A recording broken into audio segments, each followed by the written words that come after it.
Assalamualaikum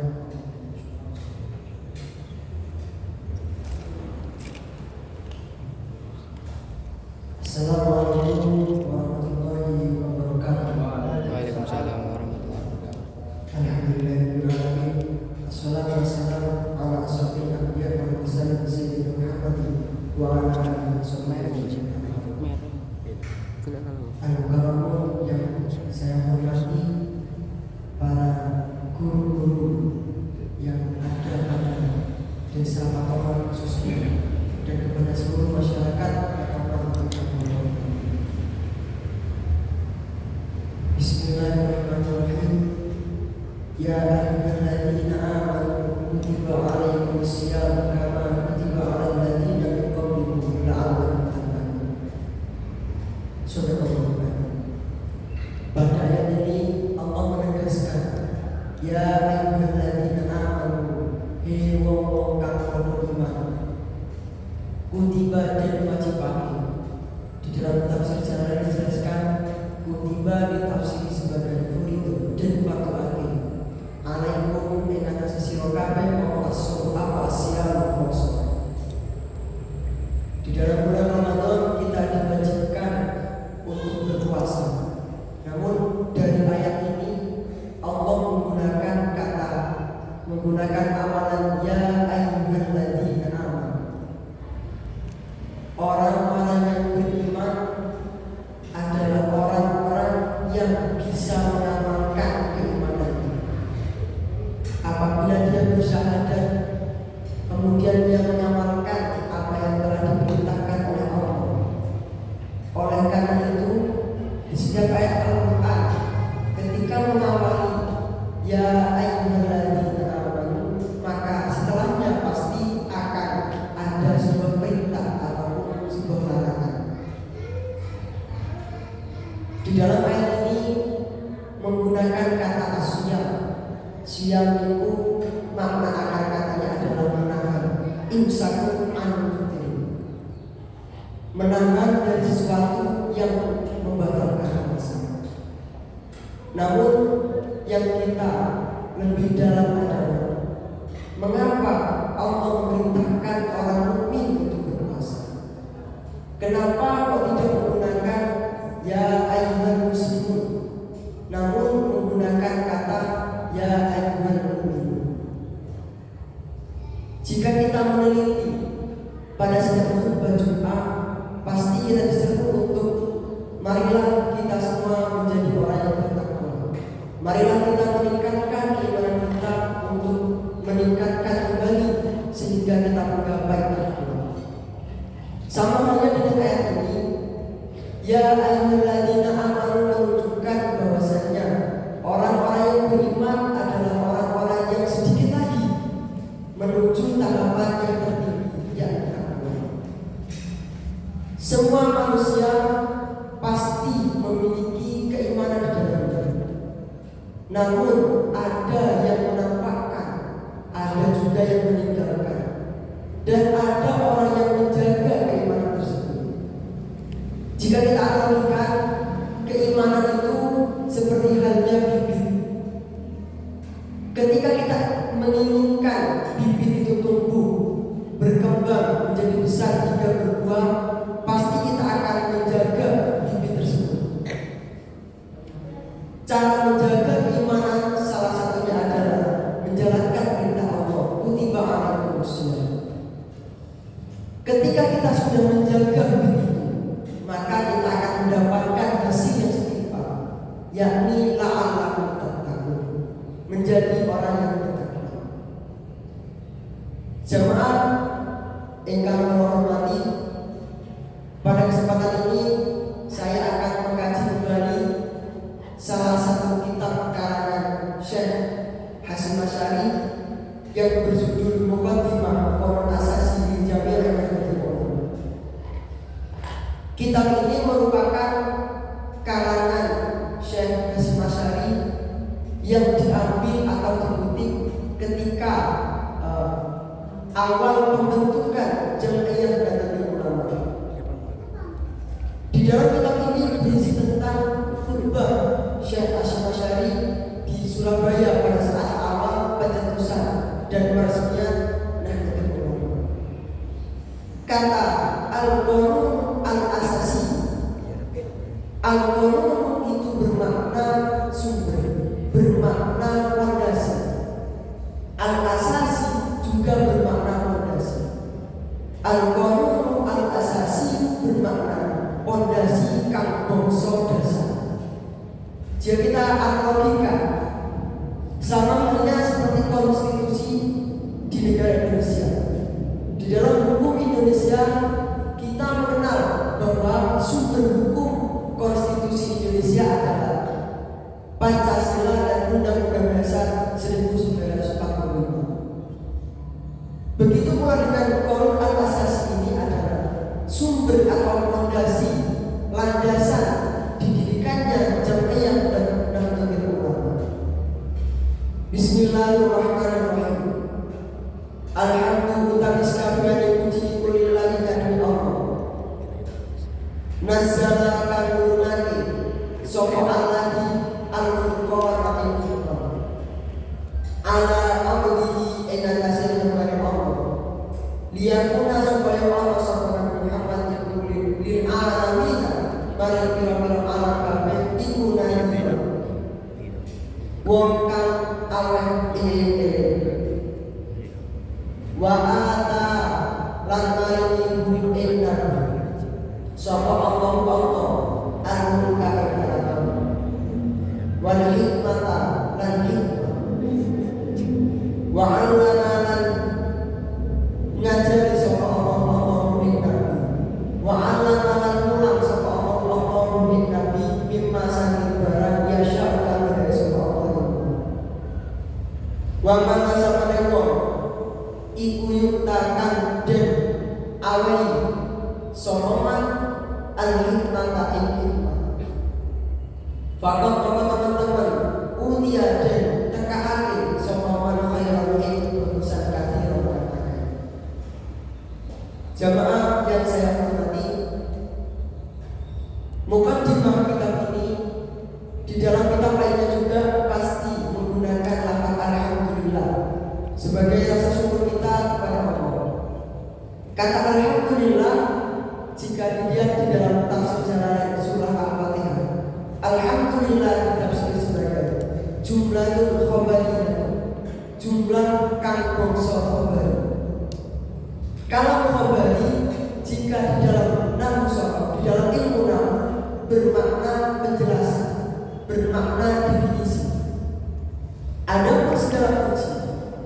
Makna kata adapun itu terambil dari alif lam pada lafaz alhamdulillah.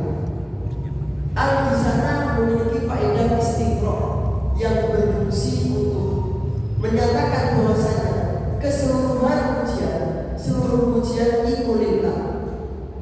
Kata lillah juga menggunakan lam lillah. Lam di sana bisa bermakna maring Allah, bisa bermakna kadue Allah, bisa bermakna kanggo Allah. Lafaz khabariyah, kalam khabariyah jika dilihat di dalam balaghah, makna kalam khabariyah adalah sebuah kalam atau ucapan yang berisi tentang kabar. Jika ilmu nahwu bermakna mubtada khabar, namun di dalam ilmu balaghah adalah kalam yang memiliki makna kabar yang berfungsi untuk menunjukkan kabar. Jamaah kita hormati. Kemudian pengarang kitab menggunakan kata alladzi nazzala al-furqan. Alladzi kang nazzala nurani subhanahu al-furqana ing Al-Furqan merupakan nama lain dari Al-Quran. Namun sebenarnya kata Al-Furqan ini lebih condong kepada makna Al-Quran atau fungsi Al-Quran. Dalam Al-Quran surah Al-Baqarah, Bismillahirrahmanirrahim, Syahrul Ramadan alladzi unzila fihi al-Quran hudan lin-nasi wa bayyinatin minal huda wal furqan. Maka kata Al-Furqan ini lebih condong ke arah fungsi Al-Quran. Al-Quran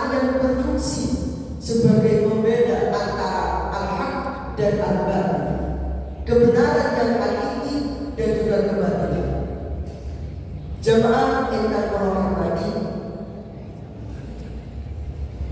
Quran ini diturunkan oleh Allah kepada Nabi Muhammad sebagai Rasul yang menyebarkan Al-Quran, yang menyebarkan dan menjelaskan kalam Allah kepada ala abdi ingatasi kepada Allah. Liyakuna supaya orang sapa Nabi lil alamina maring wong alam kabeh iku nadhira kan aweh ini.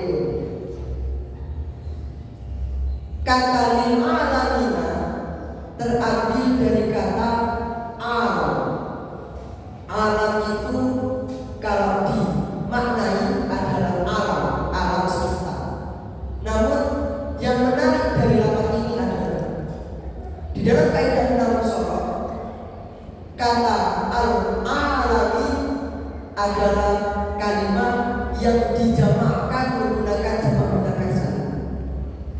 Namun di dalam kitab Al-Mu'min dijelaskan syarat-syarat jamak mudzakkar salim yang pertama harus mudzakkar. Alam ini mudzakkar secara lafaz. Syarat yang kedua adalah berupa isim sifat seperti halnya isim fa'il, isim maf'ul dan lain sebagainya. Syarat yang ketiga adalah jamid yang berakal. Kalimat tersebut harus bermakna jamid yang berakal. Namun kata alam ini tidak demikian rupa. Dia hanya mudzakkar secara lafaz. Secara makna bukan mudzakkar karena menunjukkan makna alam. Begitu pula dia juga tidak berakal karena kalau kita menyebutkan alam pasti tidak akan berakal. Namun yang menarik dikutip dari kitab Tafsir Jalalain, tafsir dari kata Rabbil Alamin ayat mali jamil khalq dan kang duweni sakabehane ciptaan minal insi sampai manusia wal jinni lan jin wal malaikat lan malaikat wal dawabi lan kewan wa wailun lan sakliyane sampai sekalian. Yang pertama, alam ini dimaknai sebagai alamnya manusia, alamnya jin, alamnya malaikat, alamnya hewan dan lain sebagainya. Kemudian yang lebih menarik lagi adalah kullu utawi sakabehane saking mengkono-kono minha saking jamil khalqi iku yutlaku mutlakake apa kullu alaihi ing atase jamil yutlaku mutlakake apa lafal alam alaihi ing atase yuqalu dan ucapake apa alam insi alam manusia wa alam jin lan alam jin ila waidan maring sakar selain sakar wanggola badan meliputi fi jam'ihi ing dalam jama'i lafaz alam bilyai kelawan ya wan nun lan nun apa ulil ilmi wong-wong kang duweni.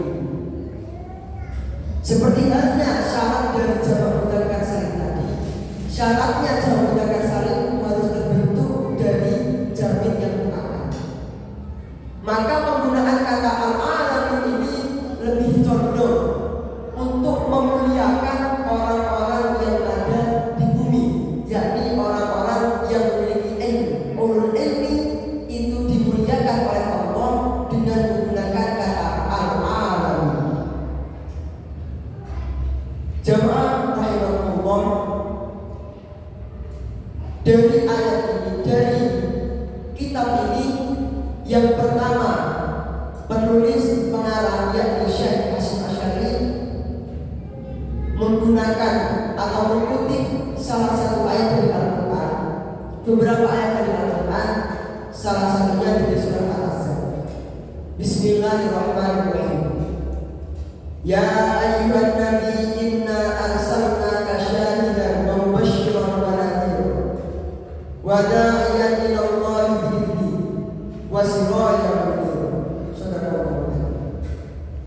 Ayat ini merupakan kutipan dari surah Al-Ahzab ayat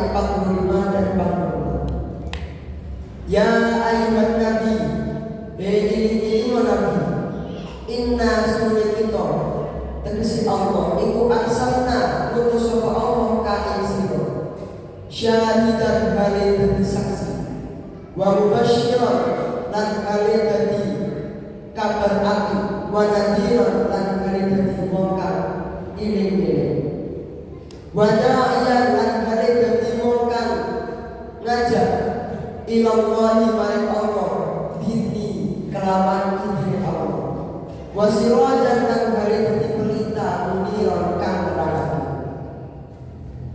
Jemaah rahimahullah, dari ayat ini Allah menyapa Nabi tidak menggunakan kata Muhammad,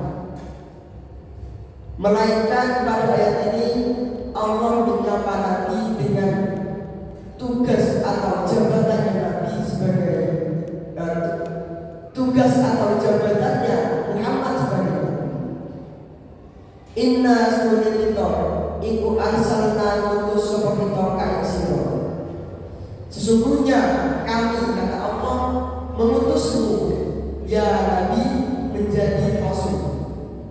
Kata arsalna akan maknanya adalah memberi tugas khusus.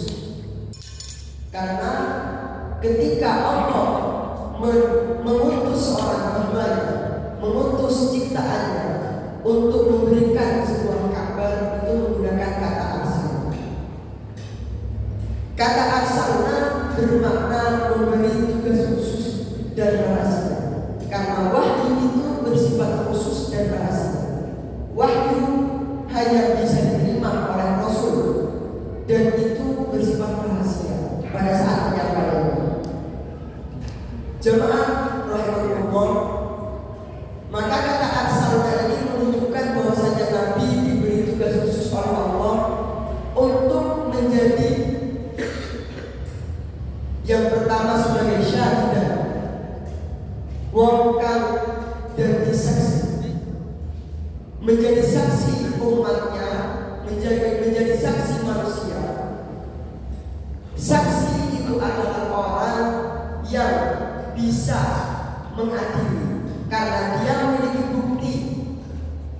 Ketika di pengadilan pasti kita membutuhkan seorang saksi, karena dengan saksi tersebut bisa memperkuat dan mempertegas suatu kasus. Syahidan di sini bisa berfungsi sebagai menunjukkan bahwasanya tugas Nabi yang pertama adalah sebagai syahid.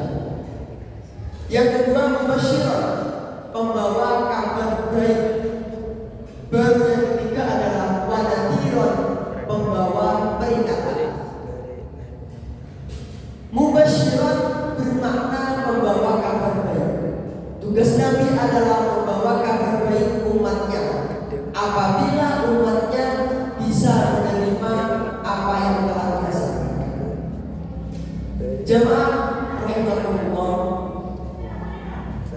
di dalam Al-Quran dijelaskan bahwasanya ketika Nabi Muhammad sedang menjalankan tugasnya sebagai Rasul, yakni ketika ia menyampaikan wahyu dari Allah kepada umatnya, ada umatnya yang membantah dengan mengatakan, ketika Nabi mengatakan ittabi'u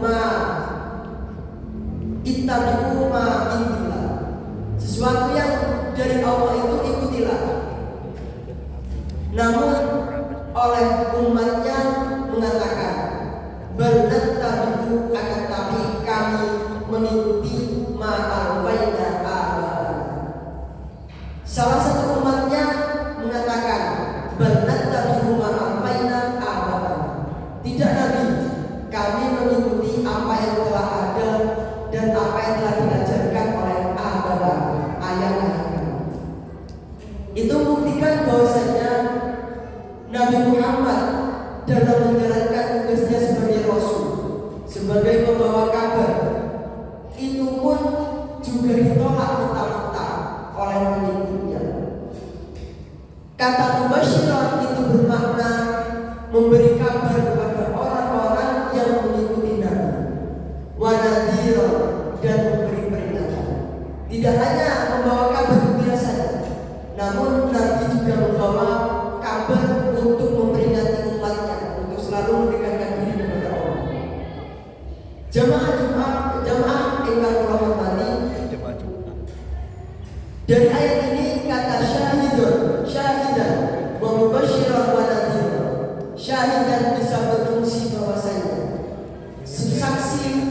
sebagaimana karena Nabi pernah mengingatkan umatnya, jika kita memiliki seorang murid, ketika murid itu tidak melakukan apa yang kita kehendaki, pasti kita akan memarahi atau memperingatinya, karena kita telah memberitahukan bahwasanya ini yang perlu kita kerjakan dan ini yang tidak perlu kita kerjakan. Namun apabila seseorang itu belum dikasih tahu, maka kita tidak bisa mengatakan ini salah, ini benar, karena seseorang itu belum mengerti mana yang benar, mana yang salah. Dan fungsi Nabi, tugas Nabi adalah memberitahukan mana yang benar, mana yang salah.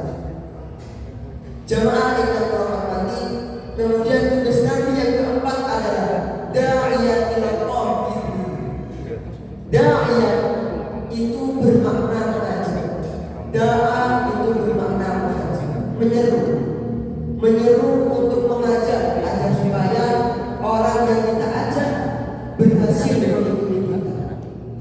Da'iyat ila Allah dalam tafsir Jalalain dimaknai da'iyat itu menyeru Allah kepada agamanya Allah, menyeru untuk ikut kepada agamanya Allah.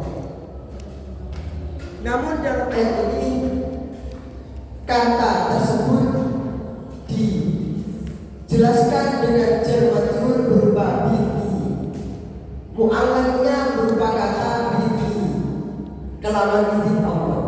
Para mufasir menafsirkan kata bihi ini, izin bermakna amal, bermakna perintah. Jadi bihi itu dimaknai bi'amrillah, dengan perintah dari Allah, menunjukkan bahwasanya seluruh apa yang disampaikan oleh Nabi Muhammad, apa yang telah diperintah dan dilarang serta dikerjakan oleh Nabi Muhammad, itu berdasarkan bi'amrillah, berdasarkan bi'amrillah.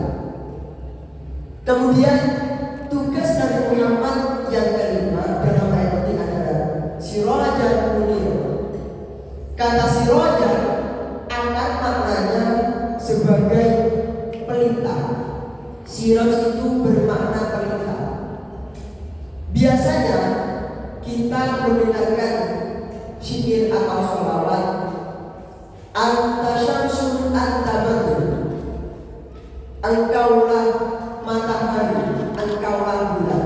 Namun pada Al-Quran, khususnya pada ayat ini, Nabi Muhammad digambarkan tugasnya sebagai siraj, menjadi pelita. Ini sebuah tafsir atau permisalan yang cukup menarik, karena biasanya menggunakan kata syamsu badr, tapi di sini menggunakan kata pelita. Seperti yang kita ketahui, pelita itu adalah sebuah lampu yang terbentuk dari percikan-percikan api atau redupan api yang kecil. Kata siraj ini berbeda dengan syamsu. Seperti yang kita ketahui, syamsu itu bermakna matahari.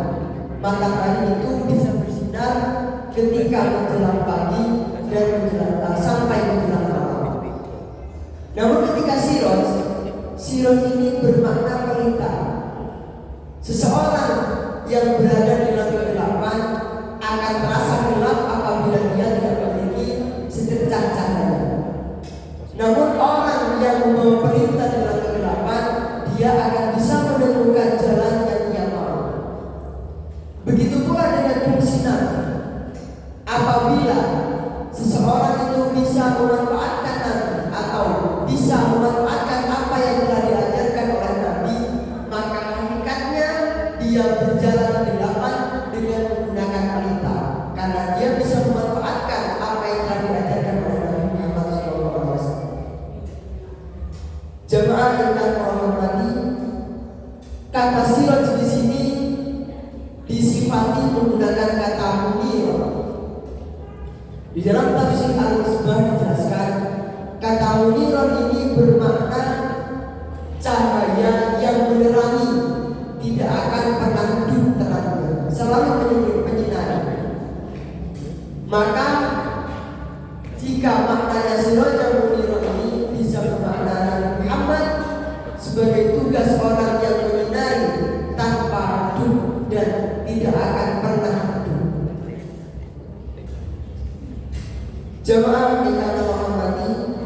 Kemudian ayat yang kedua yang dikutip oleh pengarang kitab yaitu Syekh Hasyim Asy'ari adalah ayat dari ayat 125 dari surah Al-An'am. A'udzu billahi minasyaitonir rajim. Bismillahirrahmanirrahim. Ud'u ila sabili rabbik bil hikmah wal mau'izatil hasanah wajadilhum billati hiya ahsan. Inna rabbaka huwa a'lamu biman dhalla 'an sabili wa huwa a'lamu bil muhtadin. Ud'u nyeru sapa sira ya Muhammad annasa ing manusa ila sabili rabbik maring dalane pangeran sira ai ila dini tegese maring agamane rabbik bil hikmati kelawan hikmah wal mau'izatil hasanati lan kelawan mau'izah nasihat al hasanati kang apik. Wajadil lan bakal sapa sira hum ing wong Yahudi bilati kelawan cara kang dia utawa alati iku ahsanu luwih apik. Inna rabbaka sunne pangaran sira huwa ya rabbaka iku alam dan kang ngerti biman maring wong dolan kang sesat sapa ansabiri saking dalan rabbi wa huwa lan utawi Allah iku alam kadang kang ngerti bil muhtadin maring pira-pira wong kang oleh hidayah. Jamaah yang hormati, ayat yang kedua ini menjelaskan tugas Nabi untuk berdakwah, untuk mengajak ila sabili rabbik maring dalane pangeran sira. Kata sabil itu bermakna jalan. Di dalam Al-Qur'an kata jalan ini ada beberapa kosakata. Di antaranya yang pertama ada kata sabil dan juga kata sirat. Siratal ladzina an'amta 'alaihim. Kata sirat itu juga bermakna jalan. Kata sabil ini meskipun memiliki makna yang sama dengan kata sirat, namun makna yang lebih dalam itu berbeda.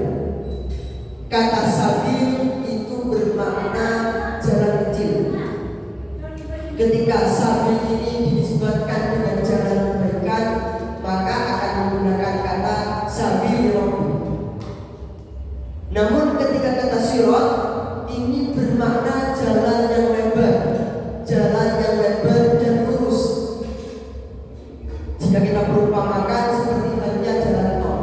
Jalan tol itu adalah jalan yang nampak lurus dan lebar sehingga mudah untuk kita mengendarai di jalan tersebut.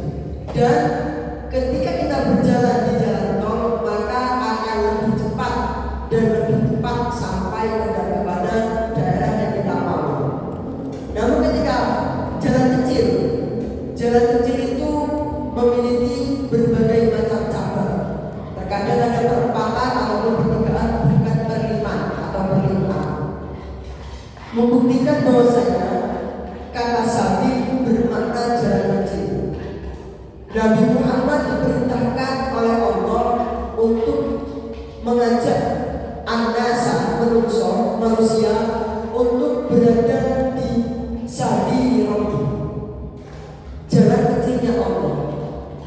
Tidak mungkin bagi seorang ketika akan menuju jalan tol tanpa melalui jalan-jalan kecil. Begitu pula Allah memisahkan atau mencontohkan, bahkan mengibaratkan perjalanan dari seorang manusia.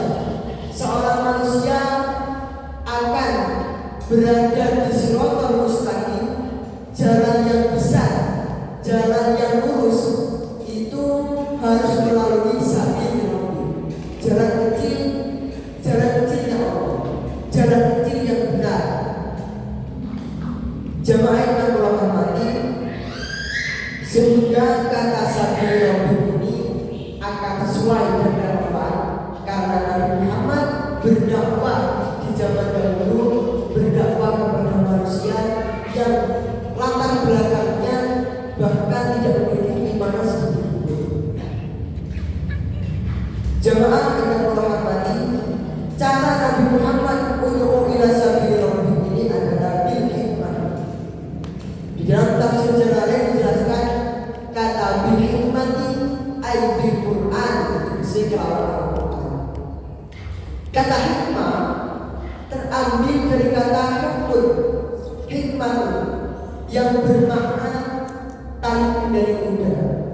Hak kambing hukmun atau hikmun itu bermakna tali kendali kuda. Jika kita ingin mengendalikan kuda ke kiri dan ke kanan, maka kita memerlukan tali kendali tersebut.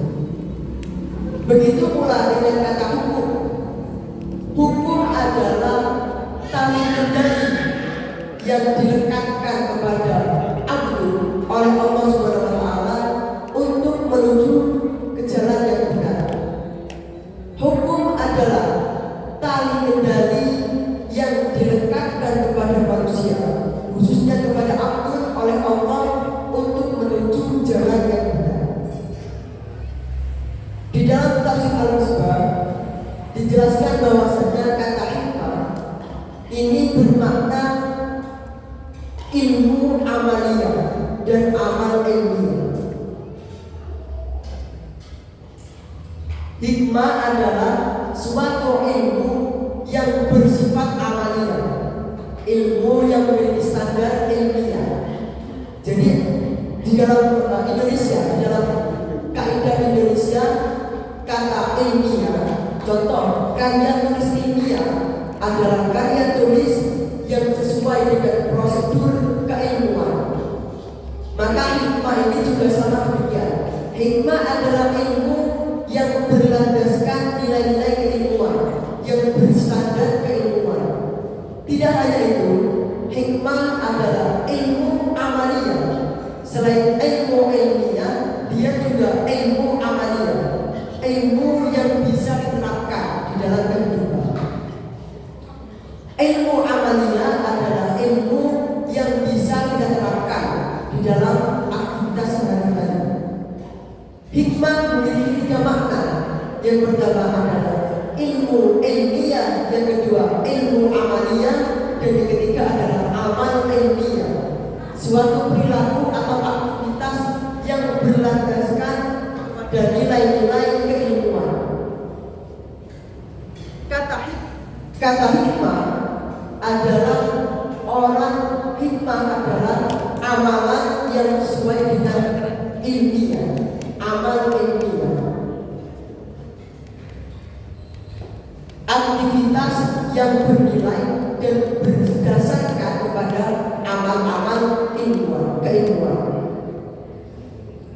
Seseorang yang melandaskan amalnya kepada ilmu adalah bisa dikatakan orang-orang ulul albab.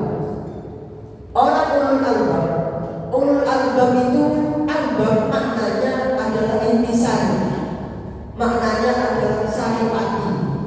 Ulul albab adalah orang-orang yang memiliki saripati keilmuan dan juga dia bisa mengamalkan. Seseorang yang ulul albab tidak akan beraktivitas selain ilmunya, selain apa yang dia ketahui. Di dalam Al-Quran dijelaskan wala taqfu ma laisa laka bihi ilm, itu adalah pekerjaan dari ulul albab dan juga orang yang memiliki hikmah. Jika seorang itu beraktivitas tanpa adanya ilmu, bisa dikatakan orang itu orang yang tidak ilmuwan, karena dia bertindak atau beraktivitas sesuai dengan apa yang ada pada pikirannya, apa yang ada pada instingnya. Insting itu tidak didasari dengan ilmu. Insting itu didasarkan kepada kebiasaan. Orang yang tidak bertindak sesuai dengan ilmunya adalah orang yang yang Allah hormati, lalu bagaimana dengan orang yang berilmu namun dia tidak bisa bekerja atau dia tidak bisa mengamalkan ilmunya di dalam aktivitas sosial? Allah menjelaskan, kaburatan indallahi an taqulu ma la taf'alun. Azab Allah akan datang kepada orang-orang yang ketika ia berucap, ketika ia mengatakan sesuatu kepada orang lain, namun dia tidak bisa mengatakan apa yang dia lakukan. Dia tidak bisa mencontohkan apa yang dia lakukan. Dia tidak bisa mempraktekkan apa yang dia ketahui.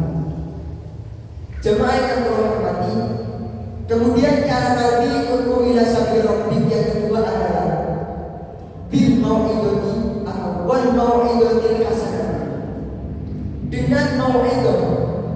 Mau'idah itu adalah nasihat yang bermakna kebaikan atau nasihat yang berisi nilai-nilai kebaikan. Mau'idatil hasanah, mau'idah yang bagus, mau'idah yang baik. Hasan ini adalah suatu sifat yang bermakna kebagusan. Sifat yang baik itu adalah ahsan. Sifat yang baik itu adalah hasan. Kata mau'idatul hasanah bermakna dengan nasihat-nasihat yang baik. Kemudian yang ketiga adalah perintah Allah yang kedua setelah Nabi diperintahkan untuk ud'u ila sabil rabbik bil hikmati wal mau'izatil hasanah adalah wajadilhum billati hiya ahsan. Wajadilhum, jadil itu bermakna membantah, bermakna melawan. Namun perlawanan jadilhum ini dijelaskan di dalam tafsir Jalalain.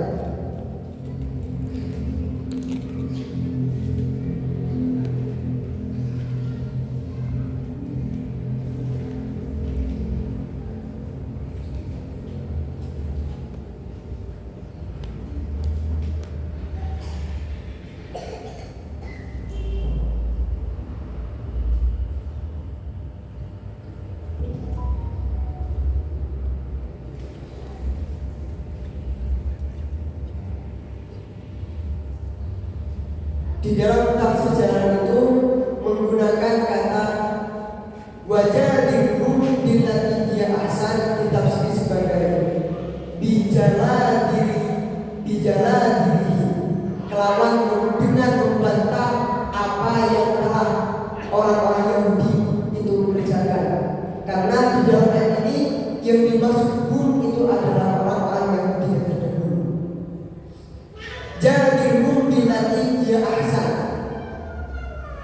Hiya utawi alati itu adalah cara untuk menolak apa yang telah diajarkan oleh orang-orang Yahudi atau apa yang telah dilakukan orang-orang Yahudi itu hiya ahsan, lebih baik.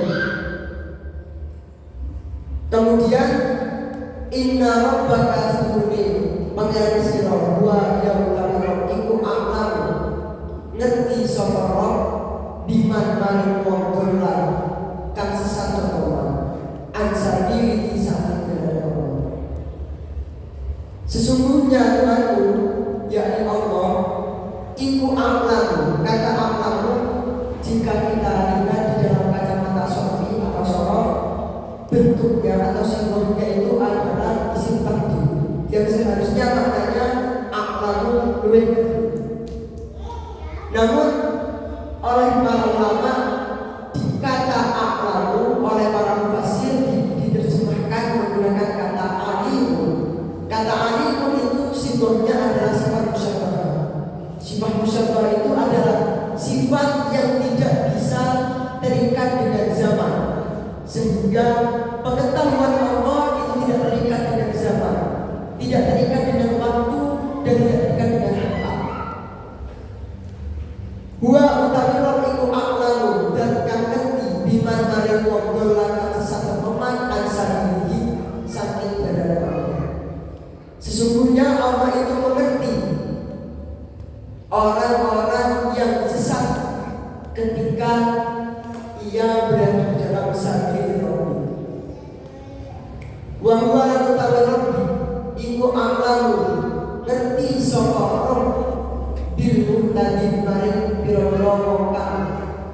awi kasih wong kang oleh kasih.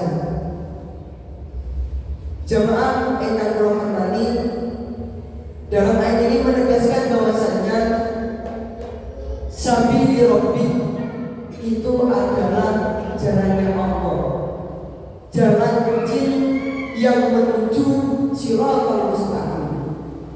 Seperti yang telah dijelaskan tadi, kata sirat adalah jalan yang besar, jalan yang luas, jalan yang lurus, jalan yang tepat untuk menuju kebaikan. Dan sabili rabbi itu adalah jalan perantara untuk menuju Shiratal Mustaqim. Jemaah ingkang kula hormati, kemudian ayat yang Syekh Asy'ari kutip yang ketiga adalah terambil dari surah Az-Zumar ayat 17 dan ayat 18. Fabasyir mongko gawe seneng sapa sira ibadi ing pira-pira hamba ingsun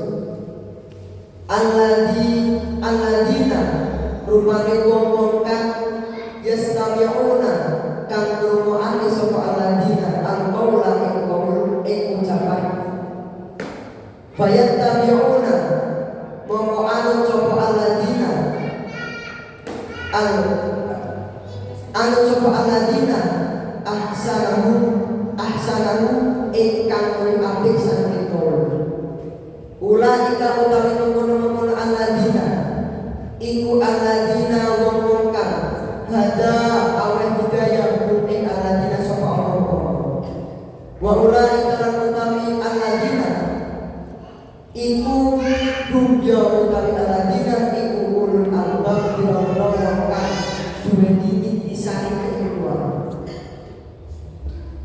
Fabasyir mongko gawe seneng sapa sira ibadi ing hamba-hamba ingsun. Kata ibadi ini merupakan jamak dari kata abdu yang bermakna hamba.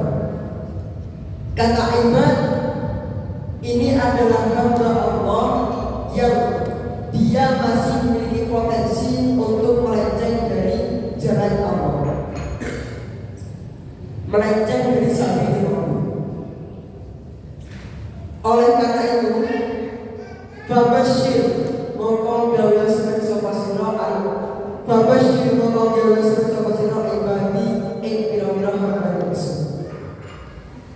Nabi Muhammad diperintahkan oleh Allah untuk menyenangkan ibad, untuk menyenangkan hamba-hambanya Allah. Tidak menutup bagi kita sebagai umat Nabi Muhammad saja yang memiliki tugas, memiliki pangkat sebagai Rasul dan sebagai Nabi, diperintahkan untuk menyenangkan hamba Allah. Apalagi dengan kita sebagai umatnya Nabi Muhammad, apakah kita tidak mau menyenangkan sesama saudara kita, orang-orang mukmin? Karena tugas Nabi saja itu adalah fabasyir ibadi, menyenangkan hamba-hambanya Allah. Siapa ibadi itu? Dijelaskan ibadi itu adalah rupane alladzina wong kang yastami'una kang ngrungokake sapa ibad al-qaula ing ucapan. Bisa disebut ibad, disebut hamba apabila hamba tersebut yakni adalah alladzina yastami'una al-qaul, orang-orang yang mendengarkan ucapan. Kata al-qaul di sini di dalam tafsir Al-Misbah juga dijelaskan memiliki berbagai macam makna. Yang pertama adalah mendengarkan segala ucapan, baik itu ucapan yang baik dan buruk. Namun ucapan tersebut fayattabi'una ahsanahu, tetapi alladzina itu juga mengikuti ucapan yang sekiranya dia ucapan yang baik baginya dan lebih baik di antara ucapan-ucapan yang lainnya. Terima kasih, kurang lebihnya mohon maaf. Sekian dari saya.